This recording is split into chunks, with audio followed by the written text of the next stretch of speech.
my name is Barbara Nissman, and I am speaking to you from my music studio here in beautiful Greenbrier County, West Virginia. Oh, how I wish we could be together, but hopefully that will happen sometime soon. But I was thinking, I think we're all ready for some comfort food at this point in time. And the man that most pianists go to for comfort is Frederic Chopin. He wrote some of the most beautiful piano music ever written. And today I think we should revisit Chopin and get a bit of comfort from his music. And I've chosen for you two of my favorite compositions that I want to share with you. You know, Chopin was a very reserved man. He was elegant, he was charming, loved by the aristocracy, loved by his circle of friends in 19th century Paris, but I believe not many people really knew Chopin. He was a very reserved, introverted person, and I think that at the piano, he was able to express himself freely. That's when you could really hear his soul speaking. We know he suffered from a bit of melancholy. I mean, he was separated from his homeland, his family in Poland, the language, the Polish language, and so he really had a hard time of it. And I think it was in his piano music that he was really able to express the deepest thoughts of his soul. And this is a man that believed in absolute music. He felt that his music didn't need to be explained. It was all about feelings, and we all have feelings, so we could understand where he was going with it. And actually, to contradict that theory, let me give you a story that relates to the Fantasy in F minor, written by his good friend Franz Liszt, who happened to tell this story to another pianist, de Bachmann, who then told it to a writer. So it's become kind of a myth, but I thought it would be fun to share with you about his Fantasy in F minor. So apparently, as the story goes, there was Chopin all alone in his apartment, feeling a bit despondent, but he was sitting at the piano, and his friends started worrying about him. So they all gathered and decided to go visit him. So there's, in the first two measures, you hear the knocking at the door.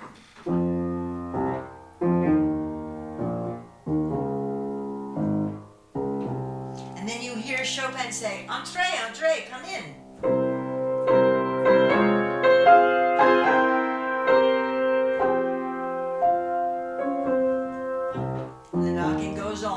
Because one by one enters all of Chopin's friends. You have Franz Liszt, you have the writer Victor Hugo, the writer Balzac, his liberated lady friend George Sand, the painter Delacroix, and several others, and they come marching in.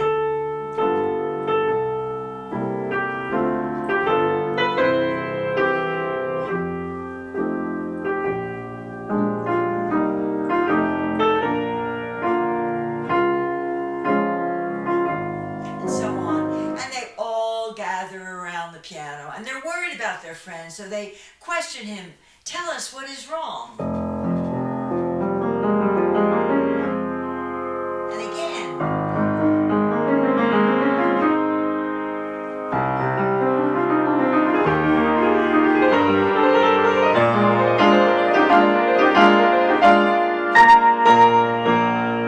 And then Chopin starts to pour out his soul.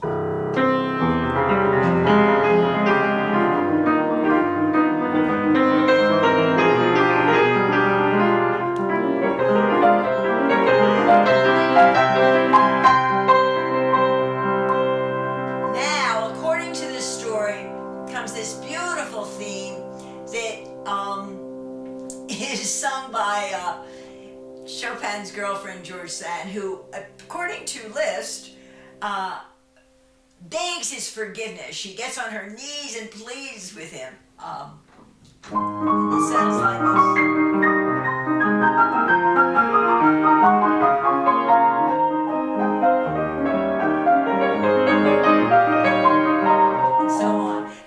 really, I think that's why we know it's a myth, because I can't imagine this liberated lady getting on her knees and begging forgiveness. But then what happens is all the friends decide, okay, it's time to leave and leave Chopin and make George Sand alone. So they all march out.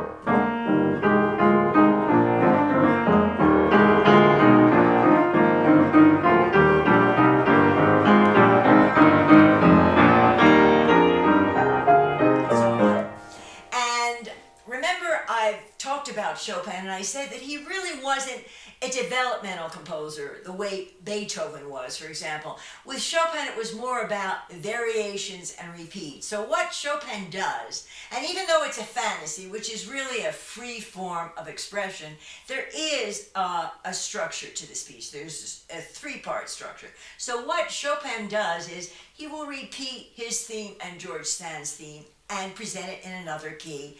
And then that ends the first section. And for the middle section, he will give us a beautiful chorale.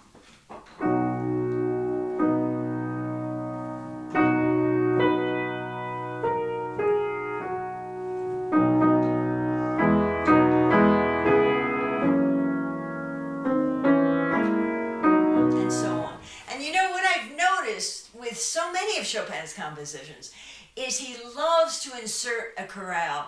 It's as if he's giving us a timeout so he can meditate and pray or get control of his feelings. But of course, this chorale section is very brief, and then he becomes very dramatic again and goes back to those themes we heard in the beginning, and then gives us a very dramatic ending. Now, I find this is a very tragic composition because I really do feel, like Liszt said in his story, that Chopin is really bearing his soul and confessing what's happening in his interior life that he really didn't share with many people except in his music. And of course, when you hear this composition, you'll hear what an original he was at the keyboard. I mean, the color effects, the pedaling effects, they're very special and quite unique to Chopin. I mean, he knew his way around the keyboard.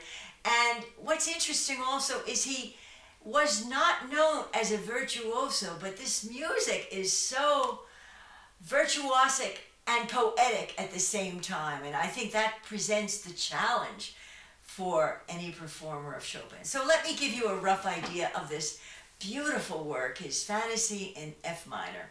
And you can either think about Liszt's story or provide your own.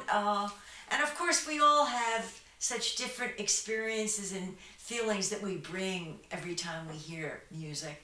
It kind of taps into special parts of our private souls. So enjoy.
and tragedy. I find that, well, I find it a very dramatic piece, but I also find it a tragic piece. And you know, I don't know if Chopin and George Sand resolved their problems in that piece. Well, they did resolve their problems because in Chopin's life, it didn't work out, that relationship. And unfortunately, he died alone at the end of his life. But it makes a great story, doesn't it? But yeah, I think the problem I always have, I get so involved in his feelings and his passion that I do get carried away. And you know, this is the performer's constant problem. There's that wonderful balance between freedom and control. Too much freedom, you lose control. Too much control, it's bloody boring. So we always have to fight that. But I find that this piece especially, actually, it sounds trite to say it, but I do feel his pain and you can understand that. And before I get to the second dramatic composition I want to share with you, I thought I would insert one of his beautiful nocturnes. Actually, I picked a dramatic nocturne to play for you today. It's one of my favorites, and it really is the most dramatic. And it's the C minor. And I think when you hear this, you'll understand better what I mean when I say rubato. You know, rubato is like, basically it boils down to the right hand doesn't know what the left hand does. It's the left hand that kind of is keeping the pulse, and the right hand is having this freedom to breathe and be flexible. And you'll see this immediately in the opening phrase. So this is how it opens.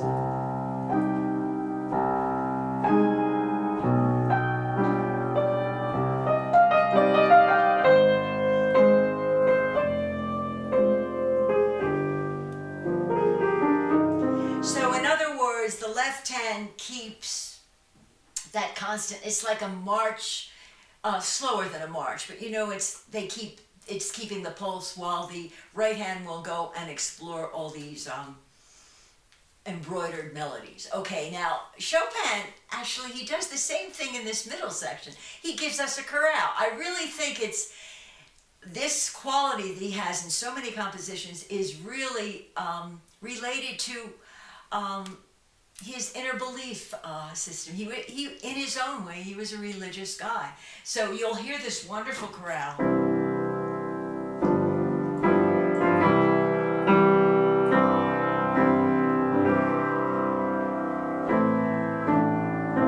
And then he'll elaborate it, and you'll hear me do octaves. And then what Chopin does, and this is an amazing composition. Sometimes I wonder that he called it a nocturne, but it's got a mystery, but it's got quite a drama to it. When he brings back the melody on the return, on the third section, he'll change the accompaniment so it really gets dramatic.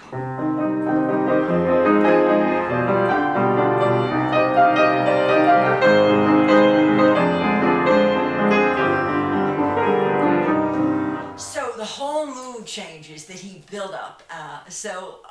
Let me insert this before we get to our next dramatic piece to conclude the program. But I wanted you to hear this beautiful C minor nocturne. You know, the wonderful thing about exploring all this music, I learned so many of these compositions when I was much younger as a student. But now to go back and to, in a way, bring my own experiences to them and is just an extraordinary journey for me. And of course, it's a very different journey than I took originally. Thank goodness. So here is the C minor nocturne.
What an original Chopin was, and so much emotion. I mean, this is where he truly revealed his soul.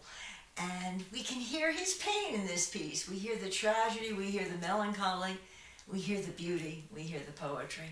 It's really a jam. I think everything Chopin wrote is a gem of a masterpiece. And he reveals so much of himself. His music really runs the gamut of emotions. So let me proceed to the final dramatic composition. And this is a piece I learned when I was 15 years old. Of course, it's been fun to revisit it for you today. It's everybody's favorite scherzo, I think. His second scherzo in B-flat minor. And you remember when we were talking about the third scherzo that I played for you on my last program of Chopin, I said he didn't write scherzos the way Mozart, Haydn, or Beethoven did. I mean, they're not musical jokes. They're very dramatic adventures. And this is no exception. Again, he runs the gamut of emotion. He gives us the beautiful poetry, the virtuosity, and what's amazing is it's so virtuosic, and considering Chopin really was not a virtuoso at the piano, but it's meant to be played in a large concert hall. I can imagine a guy like Liszt playing this second scherzo. And it starts very unusually. The introduction starts in B-flat minor. That's why the publisher called it the Scherzo in B-flat minor. And it starts like this.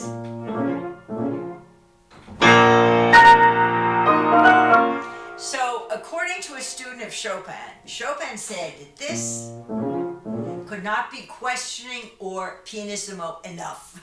So, that's why pianists keep working on those first two measures, but it's quite an unusual piece. And then, of course, once again, he gives us this chorale theme in the center, which proves my theory that Chopin had an inner spirituality, of course, and an inner, he was a very religious man, and you feel that religious soul coming through, and the contrast is terrific.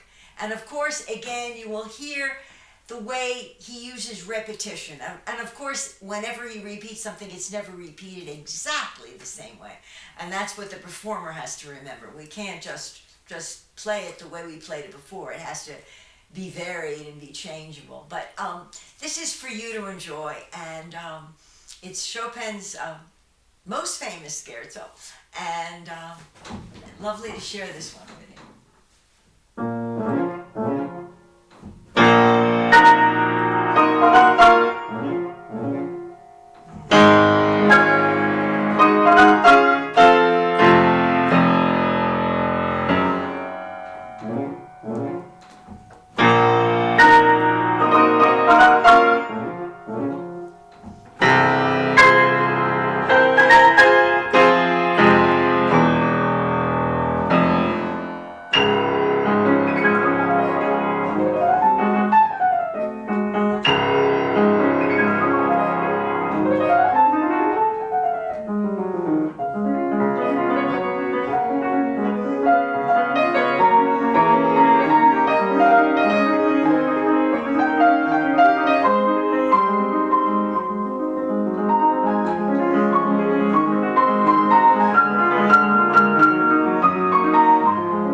That's a fun piece to play, and I have memories of playing that all throughout high school. Of course, I play it differently now, but it was fun to share that with you today. And I thought we needed a bit of Chopin as our comfort food. You know, he was such a wonderful original, and he's left us with such beautiful, intimate, personal music. And basically, it's all about feelings. It's all about listening and playing and transporting us to a magical world, a different world than we're in right now. That is the glory of music, of poetry, of art, and how blessed we are that we can enjoy it and share it. And this has been fun for me today, and I hope you'll join me again soon, and we'll go behind the notes with another composer. So in the meantime, please be safe and be well, and until next time.